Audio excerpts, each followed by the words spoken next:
Macri le hace ojitos a Milei, Alberto puso en marcha 25 obras públicas en 14 provincias, el IPC de agosto es el más bajo en un año y Alex Canigia ahora quiere ser candidato. No voy a hacer más televisión, me voy a dedicar 24/7 a la política, gente, a dar obras más, por una Argentina sin pobres. Otro día más en este hermoso y generoso país. Como yo que nací grosso. En la política se adelantan una semana a la primavera y ya comienzan con el maravilloso arte de la seducción, mirando de reojos a noviembre. Yo comparto las ideas que él defiende, pensando por el valor más importante, ¿no? La libertad. ¿Nace una nueva amistad con Milei? Vos sos mi amigo. Vos sos mi amigo. Por su parte, el presidente Alberto Fernández puso en marcha 25 obras en la inauguración de mejoras de la Avenida República Argentina y dejó un mensaje autocrítico de cara al futuro de su gestión. Nosotros sabemos que tenemos cosas que corregir. Lo que hicimos mal, lo corregiremos. Lo que no hicimos, lo haremos. Los errores cometidos, no los volveremos a cometer. ¿Cuáles son las medidas necesarias para corregir lo que hay que corregir? Mientras tanto, a cruzar los dedos. Además, en Fuego Amigo, retomamos un debate con el que también nos comprometemos. ¿Cómo afectó la pandemia a nuestra salud mental? Obviamente que el tema de la pandemia acrecentó un cuadro que yo ya tenía, que es el trastorno de ansiedad. Aunque no sea nada que la cuarentena en sí haya provocado, sino más bien acrecentado. ¿De dónde surgen estos trastornos? Las personas afectadas son personas que tienen una vulnerabilidad. Hay un proceso de autoexplotación que la vivimos como realización individual. ¿Qué tratamientos son los recomendados? Recibimos a especialistas para hablar de ansiedad, depresión, fobias, miedos, insomnio y la importancia de la salud mental. ¿Los vemos? ¿Me acompañan? Arranca Fuego Amigo, un programa re grosso.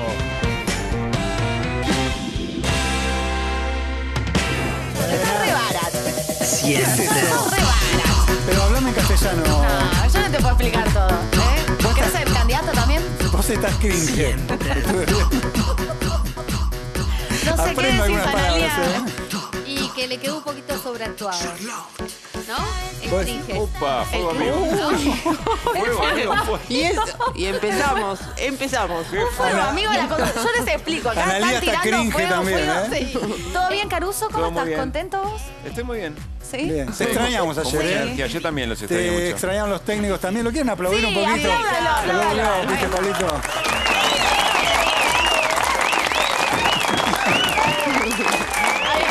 Ahí está. Bueno. Eli, Falta que bien, vengan vos. zapatillas. Muy bien. ¿Qué decías, Que Analia? falta que Caruso venga en zapatillas. Ah, y sí. patee el gol. Igual no serían tan lindas como las tuyas. Ah, no, las mías son hermosas, es impresionante. Perdón, ¿qué pasó? ¿no? ¿Qué me perdí? Cambió el programa. Lo que pasa es que ¿saben qué? Todo tiene que mirar esas zapatillas.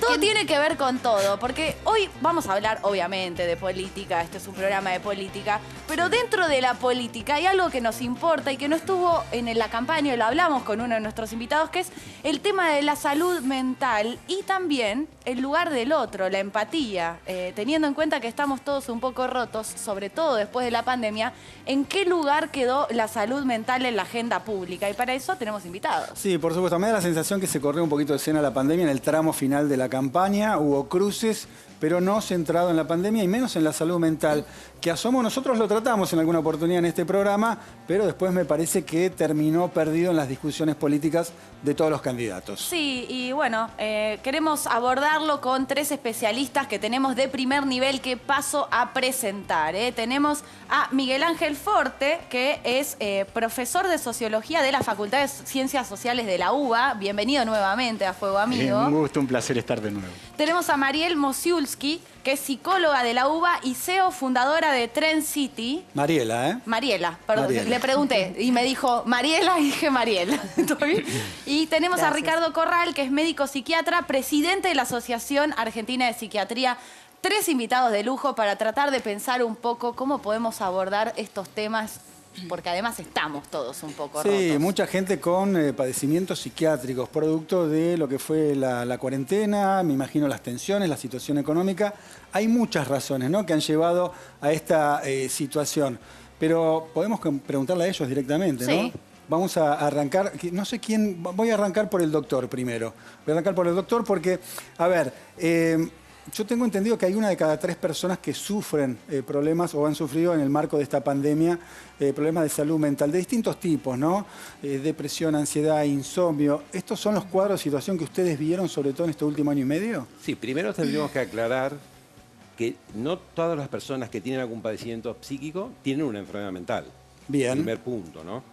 Porque lo que sí sucedió en este tiempo, un poco por la ASPO, por el tema de la reclusión, otro poco por la pandemia y el miedo a enfermarse, es que mucha gente sufrió un problema, le diría que 2/3 de las personas tuvieron problemas de insomnio. Acá, presente, Acá. Presente. Eso no quiere decir que No lo tengan resolvimos todavía. una enfermedad, pero sí el cambio de los ritmos circadianos, de las rutinas, generó inevitablemente una alteración del sueño. La gente se empezó a acostar más tarde, más expuesto a las pantallas, más expuesto a las noticias, a la televisión. Las pantallas hacen que uno duerma Y porque uno se se activa. estrese. Pensemos que el ser humano está preparado para el ritmo circadiano. Luz, sol, vida. Noche, oscuridad, dormir. Sí. La naturaleza es eso.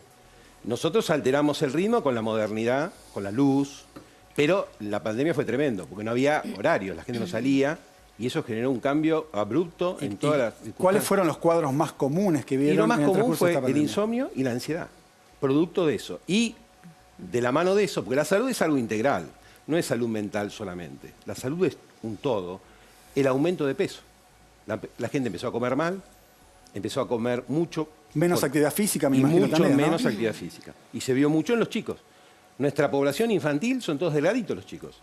Sin embargo, en este último año y medio, de hecho hubo una comunicación de la Sociedad Argentina de Pediatría, donde hubo un porcentaje muy grande de niños con aumento de peso y adolescentes. Eso es que es por el estrés del encierro, de no ir al El colegio. hecho de que el chico solamente va al colegio y corre en los recreos. Piensen que en general la recomendación que damos los médicos para un niño es que tiene que tener por lo menos 1 hora de actividad física intensa por día. Que eso lo cumple prácticamente en el colegio. Ahora, que corra, que tenga un poco de educación física, ya eso, y que va a la plaza un sábado o un domingo, ya está. Esto no pasó durante un año. Ahora entramos en... Es muy interesante todo lo que estás diciendo, pero yo pensaba en, por ejemplo, los chicos, que es lo que está describiendo él. Quizás nosotros que somos más grandes y cada uno ha pasado cosas como más fuertes y las ha superado o no, pero pienso en esta generación de pibes y pibas que sufrieron la pandemia, que sufrieron no ir a la escuela, que sufrieron esta fábrica de excluir del sistema, de no tener laburo, de tener que dejar la escuela cuando se pudo volver para salir a trabajar. ¿Cómo se recuperan de un trauma social como la pandemia? ¿Cómo se puede laburar en conjunto, Estado, organizaciones, para tratar de recuperar lo traumático a nivel social, no solamente cada caso individual? Mira, en principio habría que aclarar que estamos en la pandemia, ¿no? O sea, Sí, estamos en la pandemia y nos hemos tomado un ribotril durante las elecciones, digamos, la política actuó como política paliativa, olvídate de la pandemia. Está buenísimo. Pero es muy eso que interesante decís. esto de pensar, es que el tema que... Perdón, la política y los medios también, me parece. Obviamente, sí. En parte siempre los medios están dando vuelta por ahí. El tema es que, ustedes fíjense qué cosa interesante, se ha instalado en la Argentina el debate sobre la libertad. Yo creo que nunca se habló tanto de la libertad desde que empezó la cuarentena. Empezaron a pedir libertad porque se aburrían en la casa y siguió el tema de la libertad a tal punto que ganó las elecciones la libertad sin protección social, que es la peor de todas, que es ponerle más fichas a esta sociedad capitalista de rendimiento, donde hay que estar 24 horas activo y de noche no podés dormir, obviamente, porque no debés dormir porque tenés que estar en condiciones del trabajo para ser superexplotado, a tal punto ya que el partido triunfante está trabajando sobre la anulación de las indemnizaciones.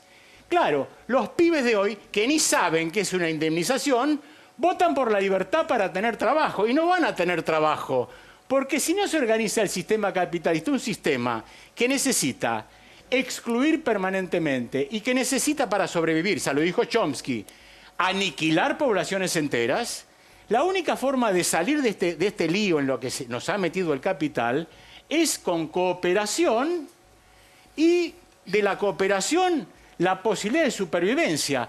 Porque la nave Tierra no tiene lugar para todos. Es sencillo. De ahí que la ultraderecha se hizo ecologista. Como los nazis, ¿no? Los nazis también eran ecologistas porque para salvar el árbol mataban a la gente. Entonces, como tiene que haber menos gente en el planeta Tierra, todo lo que sea en beneficio de quitar gente del medio es mejor para el capitalismo. Por eso te meten en la Liga de Libertad.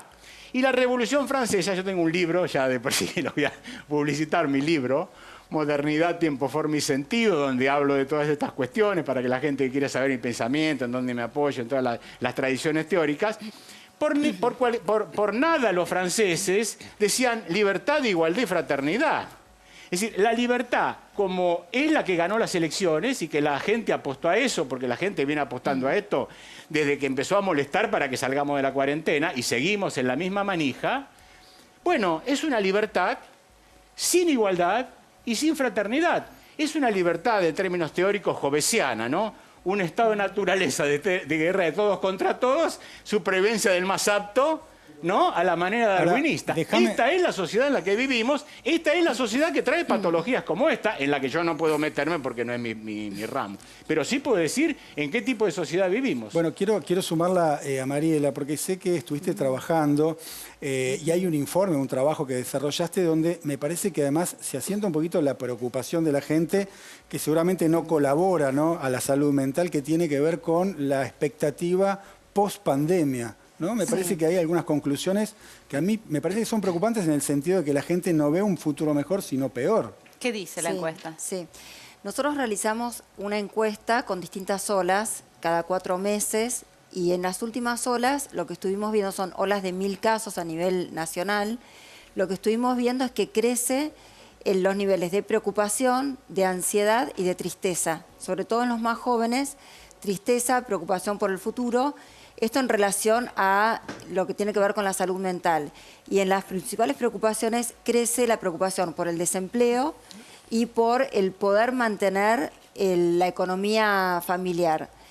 Entonces, lo que vemos es que hay una preocupación por la pandemia en sí misma, en un principio por poder contagiarse, porque se contagien los familiares, por no poder acompañar a los enfermos, por no poder velar a los muertos, pero después está la preocupación por las consecuencias de esta pandemia que tienen que ver con la brecha digital, la brecha de acceso a la educación, al empleo.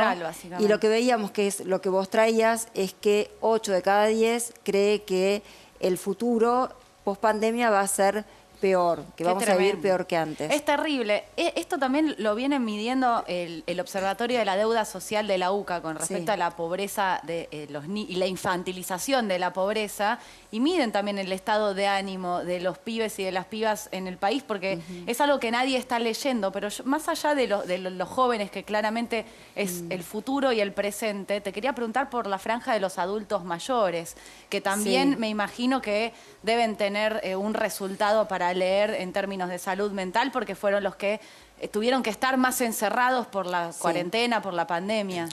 Sí, los más afectados por el tema de la soledad, por ejemplo, fueron los adultos mayores, pero también lo vimos en los niveles socioeconómicos más bajos y en las mujeres.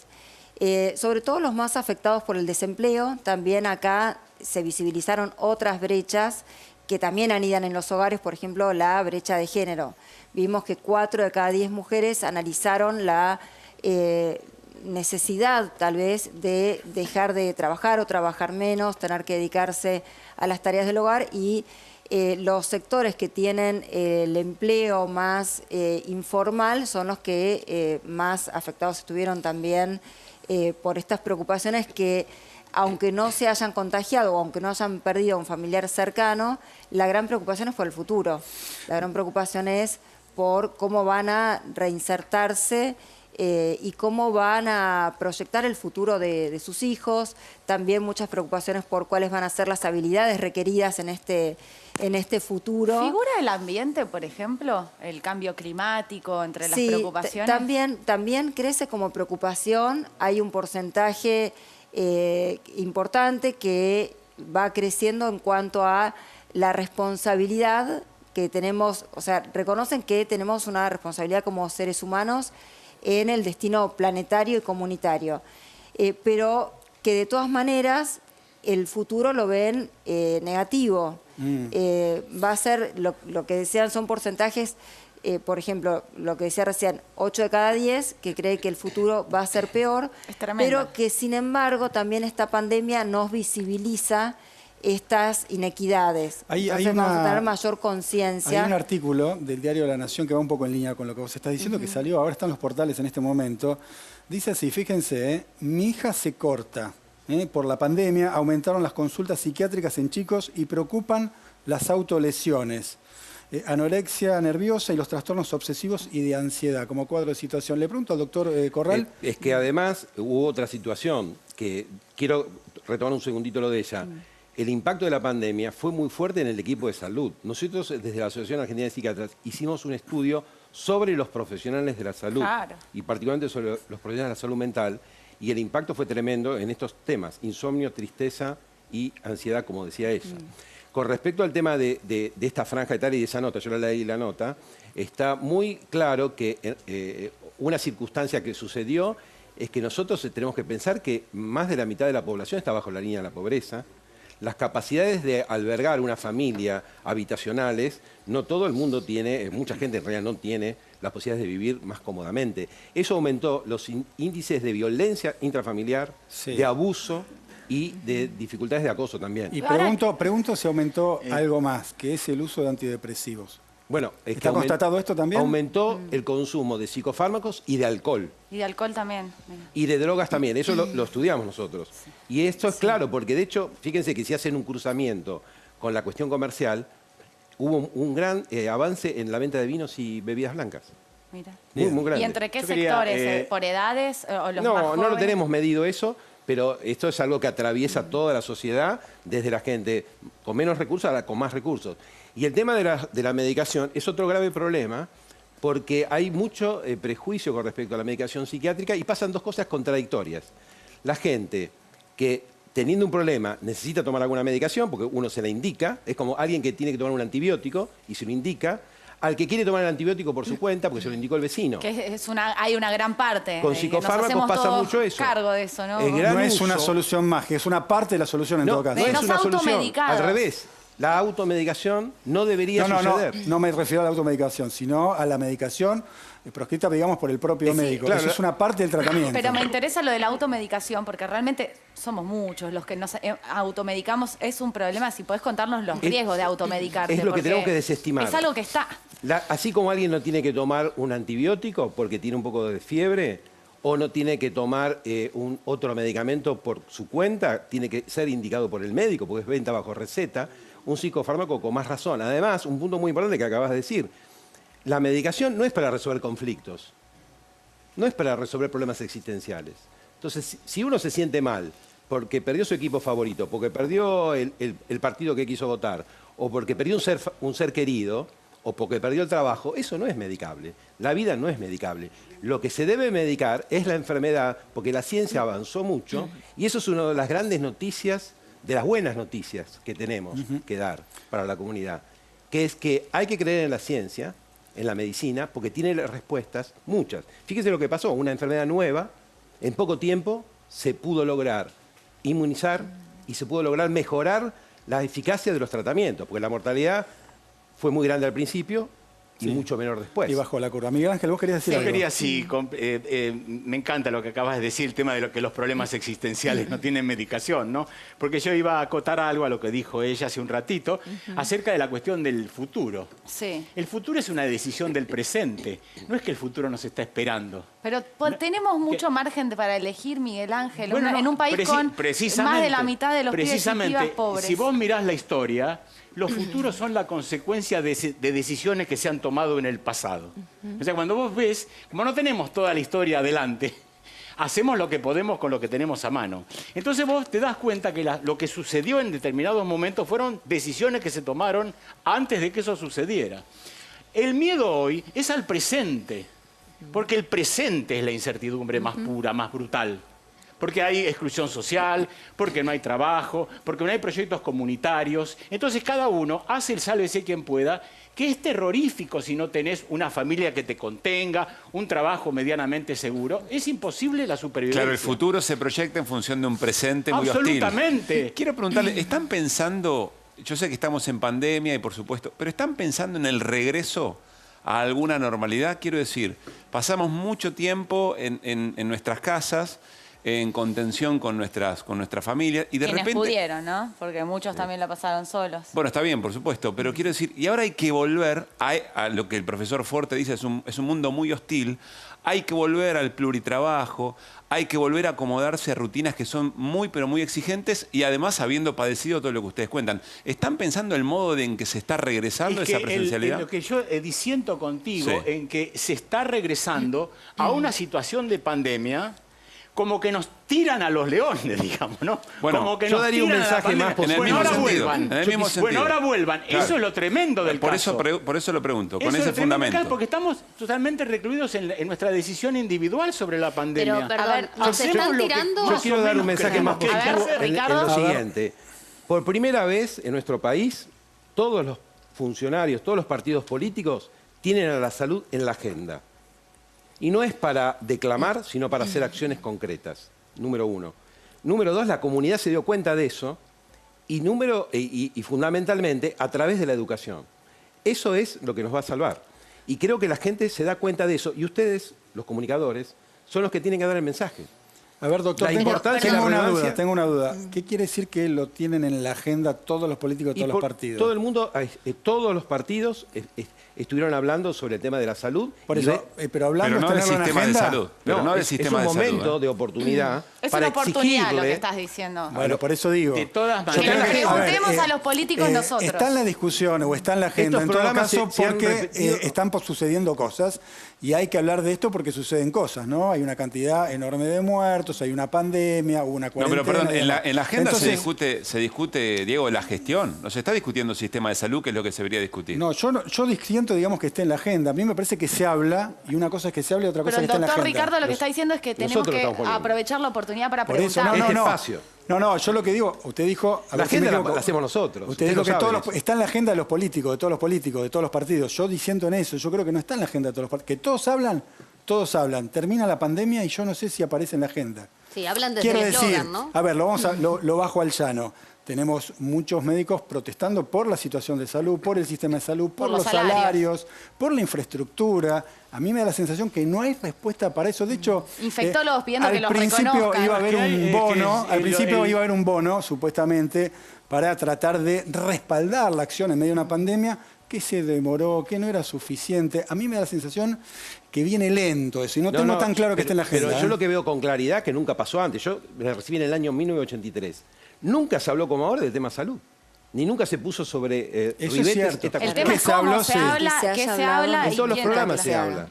Y la comunidad sabe que es así.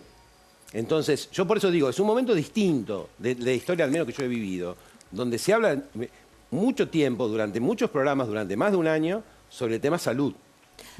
Ahora, tengo un planteo por lo que dijo Miguel de que nos tiran a la pandemia, ¿no? Que yo más que nos tiran, creo que de alguna manera nos arrojamos nosotros, y digo, porque Alberto Fernández tuvo que ceder cuando él no quería volver a la presencialidad y demás, empujado un poco por la ciudad de Buenos Aires, por ejemplo, pero hoy yo pasé por la esquina de un colegio secundario con chicos que obviamente no están vacunados porque son menores de 18 años, estaban todos amontonados y sin barbijo. Digo, no es que ahora ya no nos importa o no tenemos miedo o estuvimos tanto encerrados y tan angustiados que ahora es un laissez-faire. Lo que, digamos, quería decir, y vos te adelantaste un poco más que yo. Y no leí su Pero libro. no, yo creo que hay una muy baja percepción social de la amenaza pandemia.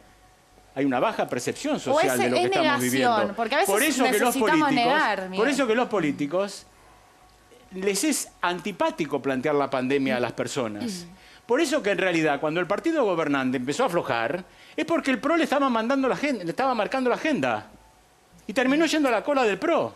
Olvidó las filminas al comienzo. De todas maneras, particularmente los adolescentes, hay dos temas ahí. Uno es que tienen menor percepción del riesgo.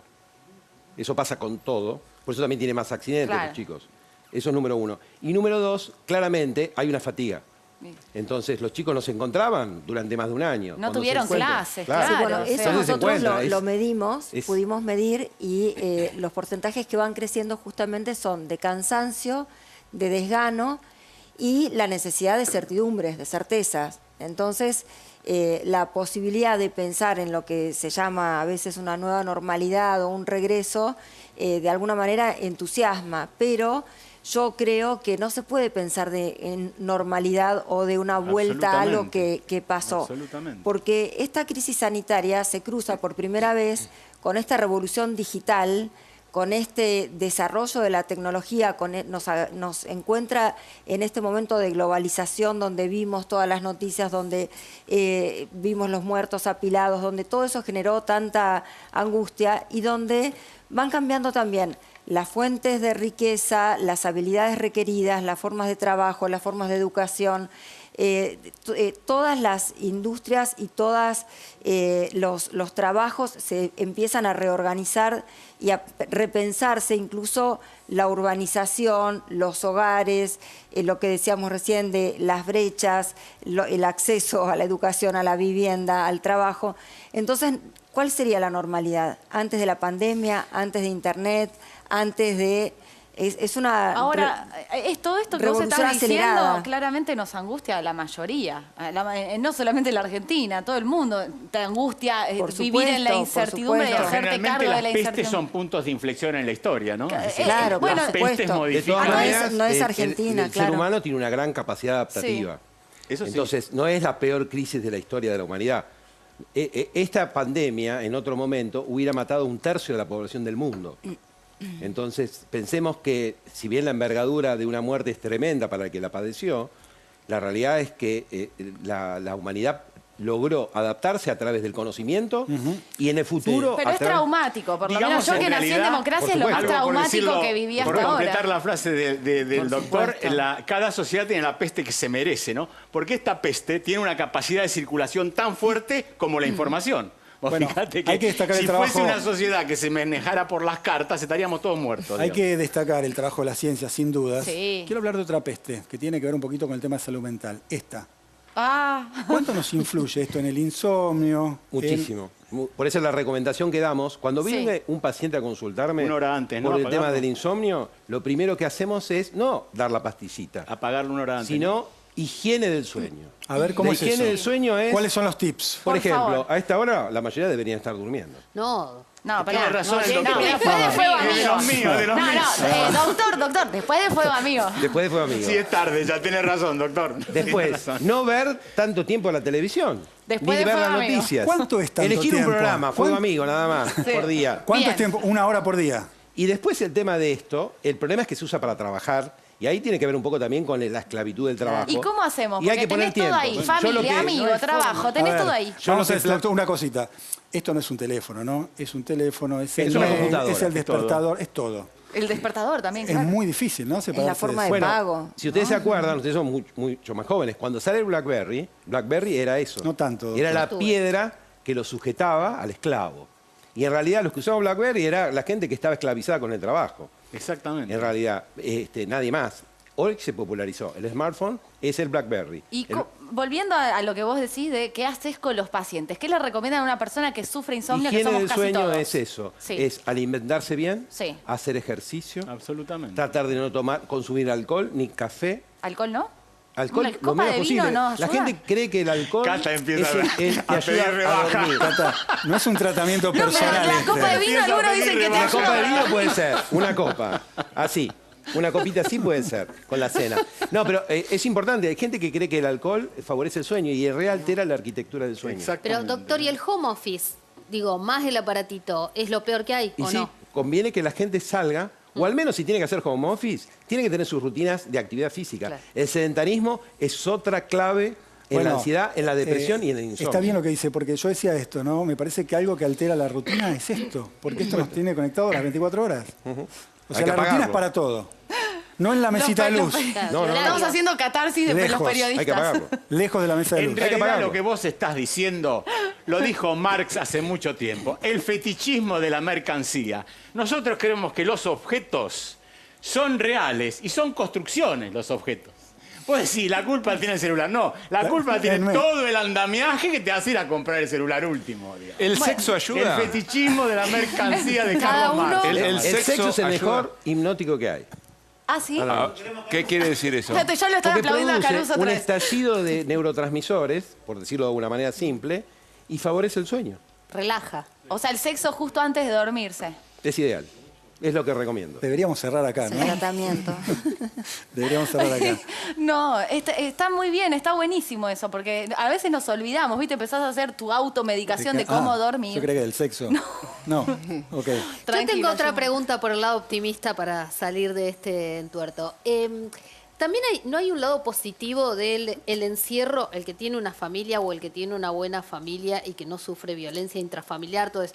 Digo, el otro día escuchaba un especialista que decía, la familia volvió a cocinar, a comer juntos, los chicos a cocinar con los padres. Digo, ¿no hay igualmente una vuelta a saquémonos de encima todo eso que el capitalismo nos dice que necesitamos cuando no son todos... Eso ha ocurrido, pero en menor medida, pero lo que decís es muy cierto. Tengo un amigo, Martín, que hace mucho tiempo, cuando empezó esto, te diría que en abril, mayo, me decía, yo me reencontré con mi familia, con mi mujer, y pude tener tiempos que antes no tenía. Pero eso lamentablemente ocurre en personas que están más evolucionadas, que tienen más capacidad adaptativa y que tienen comodidades. Claro. Hay un tema del una tiempo. persona que vive en una casilla, Hay distintas 6 personas, realidades. Claro, Las no tenés para comer, qué felicidad. Las revoluciones del futuro son por la posesión del tiempo. Eso, bueno, quería, me dio un Por pie, la posesión del tiempo. me dio un pie importante. Que el tiempo ¿no? tuyo y no del otro. Voy a, decir Claro. voy a volver al teléfono, ¿no? El WhatsApp incorporó hace un tiempo atrás la posibilidad de Quiere escuchar los tirar el mensajes de teléfono, audios Yurman. a la doble de la velocidad, ¿no? Más rápido para perder menos tiempo. Esto es parte de la locura, me imagino yo, ¿no? Todo rápido, todo cortito, todo ya. Para nosotros y para los chicos. Esa es una de las demandas que le hacemos a la tecnología y que también nos las hacemos a nosotros mismos y a quienes tenemos alrededor. La inmediatez, la respuesta inmediata, el ahorro del tiempo, pero ese tiempo que nos ahorramos con todo lo que podemos de alguna manera agilizar con la tecnología, lo estamos usando en tratar de ser más productivos. Entonces eso también genera ansiedad entre quienes están trabajando más horas, porque el tiempo que se tardaba en trasladarse no se está usando en hacer actividad física o en... o un poco de ocio, ni más ni menos, ¿no? No existe más. Usando, hay que ocupar el tiempo. Pero por supuesto que, como decíamos, también hay distintas realidades. Esto, quienes tuvieron la suerte de poder virtualizar sus trabajos, de poder seguir en el, digamos, incluidos en el empleo, claro. Lo que decían, por ejemplo, de las rutinas en los hogares, sí, al principio nosotros lo medimos también, por ejemplo, el boom de la máquina para hacer pan o para cocinar en casa. Fue al principio de la pandemia un momento también de reunión familiar en los hogares donde las necesidades primarias y básicas están satisfechas. Pero muchos otros hogares, que creo que alguien lo comentó también, donde tuvieron que convivir durante más tiempo distintas generaciones en situaciones habitacionales que no tan cómodas, sin tener tal vez ese acceso a la tecnología necesario para poder seguir con sus actividades, para poder seguir con la educación, esos momentos no fueron tan idílicos como quiero agregar en otros segmentos. Un concepto, ¿no? Nos quedan 5 minutos, pero estamos hablando mucho de familias y quiero incorporar el concepto de soledad, digamos, de las personas que se tuvieron que aislar por alguna razón, por ejemplo, por ser población de riesgo, y no viven con nadie, no tienen tanta gente en su entorno. Me imagino que eso es más difícil también en una pandemia. Ahí el impacto fue muy fuerte en dos cosas. Por un lado, el aumento del deterioro cognitivo en las personas de edad por dificultades justamente con el estímulo que se genera a través solamente de la salida. Y por otro lado, el tema estado físico, porque un chico se recupera rápido, una persona de edad no. Y la gente se encerró, no salió, perdió masa muscular. La pérdida de masa muscular en una persona mayor tiene una implicancia mucho más complicada y de recuperación mucho más difícil. Así que ahí fue bravo y tiene consecuencias y se mantiene, porque además no nos olvidemos que la gente dejó de atender dolencias crónicas. Sí, claro. Y justamente la gente mayor es la que más problemas tiene de hipertensión, diabetes, distintos tipos de problemas metabólicos, y esa gente encima empeoró su salud. No, Conozco muchos casos, yo no sé si es un tema, digamos, de gente que conozco yo o es un tema universal, de ataques de pánico, de mucha gente que estuvo mucho tiempo, por supuesto, encerrada en el marco de la cuarentena y que el hecho de tener que volver a salir para volver al trabajo le generó ataques de pánico. ¿Esto está constatado? ¿Es así? Sí, tal cual. En realidad porque el mundo afuera tampoco es tan bonito, claro. ¿no? La gente, ¿A dónde salís? Además, lo que decíamos, el gran poder de adaptación, ¿no? Porque toda la docencia universitaria de la noche a la mañana empezamos a dar clases virtuales con las máquinas que teníamos a mano, ¿no? Ahora, ¿cómo puede hacer alguien que tiene miedo? Porque yo también conozco mucha gente que tiene miedo, que cumplió su cuarentena. Como decíamos, la gente, naturalmente, las personas tienden a adaptarse y a resolverlo. Hay un grupo más vulnerable que requiere algún tipo de orientación profesional. Entonces, profesional, psiquiátrica, por psiquiatría o psicología. Muchas cosas se resuelven. Ojo, cuando hablamos de eso, también está el prejuicio esto que hablamos de la medicación. La mayoría de las cuestiones de esta índole se resuelven con una buena psicoterapia de corte cognitivo-conductual. En poco tiempo se resuelve. O sexo, ¿no? No requiere otra cosa. O sexo. No, lo habíamos dicho. Es para dormir. No va para todo. Para dormir. Yo soy hincha del psicoanálisis, digamos, de todas maneras, ¿no? En interna grave. Está bien, Caruso incorporó la solución del insomnio. Sí, pero no para todo. No, está bien. Malinterpreté, mil disculpas. No, y el asco, además, si no tenías pareja, no, porque no es para todo. No es para todo, ¿por qué el doctor? sexo no? El autosexo también, ¿cómo no? El sexo con uno mismo. El sexo es la manera que cada persona expresa mejor su capacidad divinal. Eso lo dejamos así abierto a que cada uno lo tome. Pero como en estos tiempos uno pone la libido en el trabajo, ¿no? También. Bueno, pero aparte porque se pierden un poco fronteras, ¿no? Cuando uno va a trabajar a otro lugar, a otro espacio que es el domicilio, tenés como un horario de trabajo que cumplís, volvés a tu casa y tenés actividades de tu casa, hogareña. Hay un orden. Sí, hay hitos no ocurre que te marcan más. la terminación Eso de una no actividad y el más. comienzo de otra, otro cambio de energía, y que durante el aislamiento no ocurría, era todo un continuado.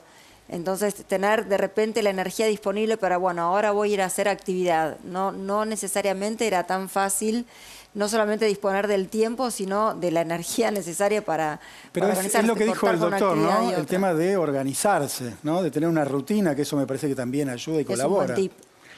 El tema es que cuando empezó la pandemia, todos estábamos pensando que íbamos a frenar. Viste, Walter Benjamin dice, hay un momento que la revolución quiere decir tirar del freno de emergencia del tren. No paramos. Seguimos como si nada, con la misma velocidad y el vértigo de antes de la pandemia. Y somos no aprendimos más. Pero somos más productivos hoy. No, es tremendo. El capitalismo nos adoctrinó de una manera... La autoexplotación. La Pero autoexplotación somos más a tal productivos punto hoy. que se vota a favor de la reforma laboral. Es maravilloso. Bueno, pero por lo eso que ha me- logrado por eso me preocupaba- la autoexplotación, ¿no? Por eso me preocupaba un poquito cuando discutimos si está en la agenda de los políticos o no. Me parece que la coyuntura obligó a que todos charlemos este tema, que los científicos estén nuevamente en la cresta de la ola y hablemos de ellos. Pero me da la sensación que en la medida que va bajando la curva de contagios, empiezan a salir de la agenda los científicos, los médicos, los profesionales. Y Porque es un al problema. ser endémico... Es un problema porque no nos damos cuenta de la importancia que tienen en la organización de un país, en la solución de los problemas, como lo vimos en estos últimos tiempos, ¿no? A una velocidad meteórica, aparecieron las vacunas y la curva de contagios en la Argentina y el resto del mundo empezó a bajar. ¿Sí? ¿Estamos de acuerdo? Sí. Estamos de acuerdo. No vamos al sexo entonces, ¿no? Nos vamos a un corte. No. Schurman, ¿qué? No nosotros dos, el programa, digo. No para mí, pero sexo para todos, ¿o no, doctor? Sexo para todos. Y Sexo todas. para todos Yo y para conozco todas, un- porque un además el sexo productor- no necesariamente tiene que haber un otro, Schurman. Conozco un productor ejecutivo que está durmiendo muy mal. Muy mal. Bueno, gracias, a están todos. buenísimos los consejos que nos dio el doctor, todo lo que, las miradas que trajeron acá a Fuego Amigo, porque también nos dan herramientas para tratar de nuestro presente vivir un poquito mejor, por lo menos mirar cómo estamos viviendo, ¿no? Sí, gracias por esta mirada multidisciplinaria que nos Sí, ayuda a pensar un re poquito interesante. lo que estamos atravesando en medio de la pandemia con temas de salud mental, que es un tema bastante sensible. Gracias a los tres. No, a ustedes. Gracias. Vamos- Seguiremos charlando de sí, esto, claro, Schurman, porque lo necesitamos no solo nosotros, todos. Por supuesto. Vamos a un corte y ya más Fuego Amigo.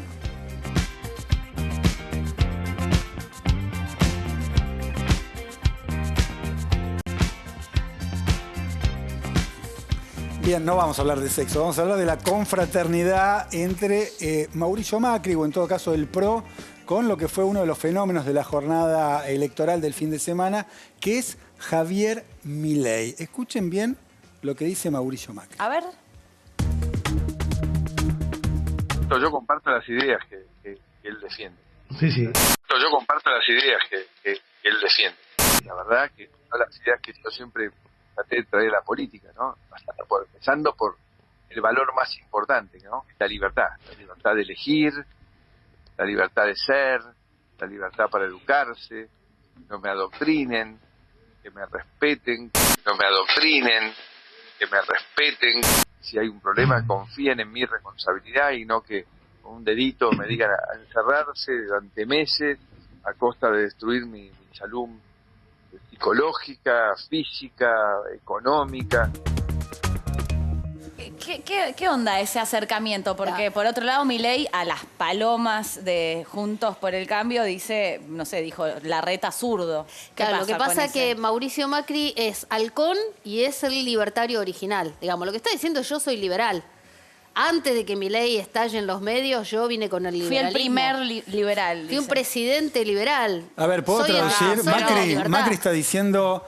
No voten. No lo votes a Milei. Si estoy yo, somos lo mismo, votame a mí que tengo más posibilidad de ganar. Yo creo que es peor que eso, ustedes saben. Porque yo no me lo imagino a Milei. Yo me imagino, o sea, es posible Milei desde las afueras tratando de entrar al sistema y pasando lo que está pasando. Evítenme la caracterización. Ahora, ¿ustedes se imaginan al Milei que conocemos jugando dentro de la formalidad del sistema político? Yo creo que el riesgo más grande es que Milei sea legitimado por las fuerzas que ya están dentro del sistema formal de la política, como Macri y como Patricia Bullrich. Ese es el gran problema del fascismo cuando se mete a la política y efectivamente recoge esta cantidad de votos. Para mí Macri lo sube a la mesa porque lo necesita. Milei se está llevando votos de los sectores también más pobres de la ciudad. ¿Y a quién eran esos votos? ¿O a dónde iban esos votos antes? Bueno, lo que dijo Grabois, ¿no? Que no es que se derechizaron los barrios vulnerables, sino que la gente tiene necesidades y por eso vota a la derecha, por enojo, por bronca. Ahora, Mauricio Macri quiere que no se le escurran los votos de Ricardo López Murphy, porque por ahí dice... El que votó a López Murphy dice, me lo voto a Milei, no voy a votar a María Eugenia Vidal. Se le van a escurrir porque López Murphy va a estar cuarto, tercero, quinto, bueno, la lista y la cabeza va a ser... Pita 9 que no entra. Y el otro tema, lo que dice Pablo, tiene razón, en el Congreso, si este resultado se repite... Y los halcones de Juntos por el Cambio van a querer tener muchos amigos para frenarle todo lo que puedan al gobierno nacional. Esto que están diciendo también es bien recibido por Milei. Por lo menos ayer hubo una linda imagen donde Milei también abrazó a Patricia Bullrich. Porque él tiene que legitimarse, Bullrich. porque vamos a verlo, pero él tiene que legitimarse, porque él sabe que de los márgenes en los cuales entró... Con la casta política la que bueno, critica, no puede. A ver, miremos la imagen de Milei con Patricia Bullrich y seguimos charlando de esto. Salúdense, por favor. Sí. No pasa nada, no pasa nada. Ahí está. Un saludo histórico. Mirá qué abrazo. Muchas gracias, Patricia. Mejor, ¿eh? Gracias. Perfecto. La gente por la libertad. ¿Hizo una buena elección? Excelente. Y además, la gente por la libertad y jóvenes. Es muy bueno lo que él está haciendo.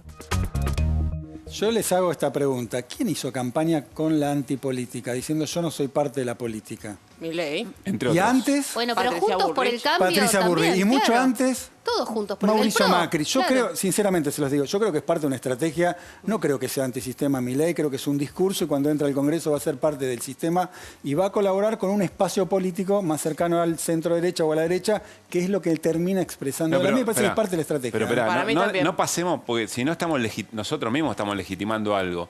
¿Qué cosa? Es un personaje que busca la supresión de ciertas caracterizaciones de lo político. Coincidimos absolutamente. Entonces, es muy peligroso, no es un chiste, hay que tomárselo muy en serio, porque vos fíjate que además en el último tiempo modificó la agenda y le agrega y vuelve a incorporar como natural un nivel de violencia política que en la Argentina no estábamos acostumbrados. Entonces, estos sectores son los que ahora lo van a legitimar y a Milei le sirve ser legitimado porque desde las afueras del sistema político él no puede participar. Puedo decirte mucho más, que es negacionista, que es violento y todo lo que quieras, pero a mí me parece que ese discurso es parte de una estrategia. Eso parte de una estrategia, porque ese discurso, más allá de la figura de Milei, se los pregunto a ustedes, es un movimiento que crece en Europa, en Italia, creció en Brasil, en Estados Unidos, que va más allá de la cara de Milei. ¿No? Hay un montón de pibes que piensan las consignas. No son solo pibes, pibes y grandes, sí, pibes y grandes, y no solamente en la ciudad de Buenos Aires. Pero ¿Qué proyección ¿vos creés que el Milei? 14% que votó a Milei en la ciudad de Buenos Aires es fascista como es Milei? Yo creo que no. Yo creo que Milei creció, hay chicos, muchos seguidores que comulgan con ese discurso. Sacamos a las personas, sino el discurso ese de la ultraderecha que viene avanzando, que va más allá de un personaje u otros, de Díaz Ayuso o de Milei. Esa es la preocupación de largo plazo. Es un discurso que avanza, que es más profundo que va a ser Milei en el Congreso. Sí, pero no pasa tampoco, no pasó lo mismo con Espert en la provincia de Buenos Aires. No, porque no es lo mismo. No es lo mismo. Bueno, ahora, este abrazo de Bullrich...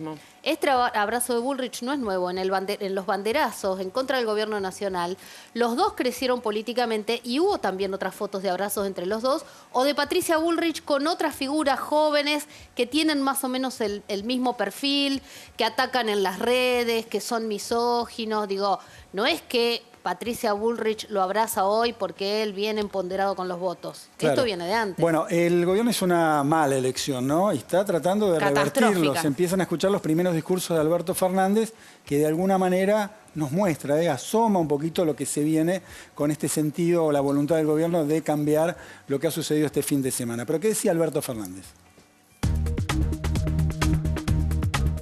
Lo que está en juego es que el trabajo vuelva. Lo que está en juego es que los empresarios argentinos sigan radicando su capital aquí.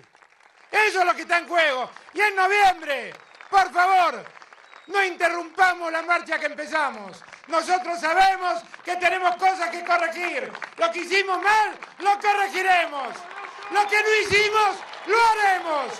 Los errores cometidos no los volveremos a cometer. Pero por favor, no condenemos al país al retroceso. Pero esto ya lo había dicho en campaña y le fue mal. Así que no sirve.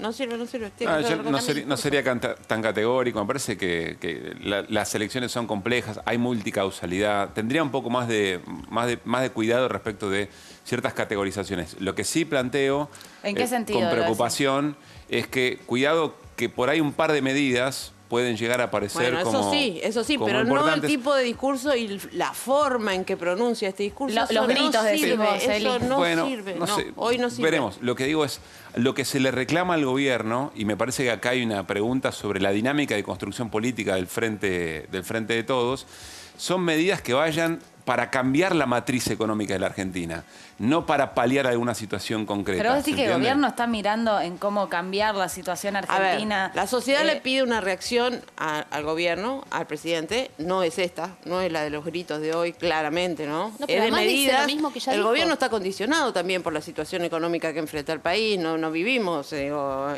estamos en un auge económico. Te digo la verdad, yo creo que es menos de forma que de fondo. Yo creo que hay un país donde la mitad de los habitantes es pobre, muchos chicos pobres además, y creo que ese es el gran problema de Argentina que hay que solucionar. Después si se grita un poquito más o grita un poquito menos, a mí me parece que no cambia demasiado. Sí, pero si la reacción del día después o de los 2 días después de las elecciones es salir a gritar cuando todavía no anunciaste nada, ahí hay un problema. Yo creo que es una arenga dirigido por ahí para el espacio propio, para levantar un poquito los ánimos, ¿no? Me da la sensación que va dirigido que no sabemos al núcleo duro, ¿no? igual si es buena o es mala esa estrategia, pero es verdad que el fondo es que la sociedad argentina espera otro tipo de reacción. Sí, pero tengamos a ver, es el segundo día. Hay un acto, el presidente tiene que salir a hacer un planteo incluso de forma. Pero más que hablar es lo que tienen que hacer. Bueno, está bien, pero la se están tomando decisiones y se van a tomar decisiones. No, Pablo, la oposición le lleva 48 horas de ventaja. Hace 48 horas que están mostrando todos los intendentes de Juntos por el Cambio que tienen gestión, que son mejores, que ¿Pero qué querés salir? ¿Pero qué querés a las 24 horas de la elección salir a revolear todo por el aire? No puede ser. No, revolear no, pero te parás y hoy decís... el tiempo es la variable más importante que tiene que manejar y saber manejar el gobierno. Pero Ana, te parás y decís que juegan como si fueran, como si tuvieran todo Pablo, conocido. se supone que mañana o el jueves va a haber anuncios, ¿no? Vinculado al tema de gestión que decís vos. Ahora, ¿qué querés? Que se guarde, va a un acto, se para. Enfrente, No, ¿qué querés que tenga? Si tiene un tono bajo, le vas a decir reaccione, presidente. Si grita, porque grita. Déjense embromar. Esperemos a ver las decisiones que toma y después evaluemos. No hagas en plural. Yo no estoy cuestionando el tono de Alberto Fernández. Insisto, lo fundamental es el fondo de la cuestión más que el tono. No me interesa. La política hoy reclamando cambio de gabinete, medidas urgentes, digo. Además, a propósito de lo que decís, Eli. Nos dio el pío perfecto porque se nos va el programa, pero tenemos el fuego amigo del día, justamente, que es gente desde adentro que obviamente sale a hacer críticas por esta catástrofe electoral del oficialismo. Ahí lo vemos. ¿Qué dice Juan Grabois? Cuando el pueblo pide sangre, alguna cabeza tiene que rodar ante el enojo de la gente. Bueno, tenemos un sector dentro del espacio oficialista que está pidiendo cambio de gabinete. A mí me parece que, en todo caso, si hay cambio de gabinete va a haber después de noviembre. Y hay otro sector que dice, el más albertista, nos tenemos firmes, Schurman, duros, yo sé que vos querés seguir hablando. Yo sé que vos estás... Nos encanta. Gracias, Eli, gracias, Ana, gracias, Pablo. Hasta mañana. ¿Pero a vos qué te parece? Y a mí te cuento después.